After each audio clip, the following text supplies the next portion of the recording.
Okay, so here is how I make an anchor so you don't actually have to drill into your rehearsal hall floor, which no one really wants us to do.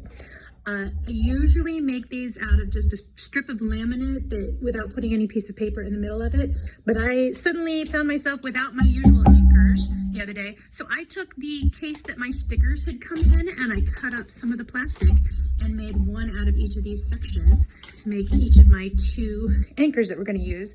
And then I also usually use a bolt to put through this. Didn't have my bolts with me too. It was a great day as I figured out all this, but I did have a couple of these brads and they work fairly well. I still would recommend the bolts, but try it with this way. The goal is this is what we are going to tape down to our floor. So you put your bolt or your brad through and you want something as flat as possible because you're going to be taping down like this. Well, now you've got what would be your screw down into the floor or whatever, and then you take your tape measure and you'll notice that I have red here and red here because I do red 0 and then I do a blue 0. So this one has blue on it, and then I'm putting my thing right side up. I like Stanley tape measures. I make no money from Stanley, being they don't support me or anything, but they are the most exact of all of the tape measures I have tried.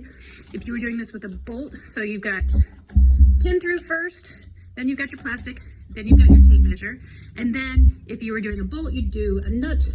Wing nuts work really well, or in this case, you can do this brad. You could just make it, and you want it so it's loose enough that you still can wiggle this around your pivot point, but and not so loose that it flies off, but also not so tight that it doesn't pivot anymore.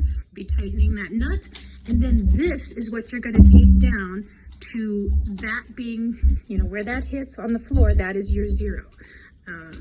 And then Stanleys are only off by about 1/4 of an inch from one side. So if you were only doing measures on that side, you could even make your 0 on this side of that tape measure, because that's actually where 0 is on the end of the Stanley, and tape that down. And now you've got an anchor point that you can gaff tape down like this. You can still see through it to see where you're setting your thing as close as possible, and then you carry on.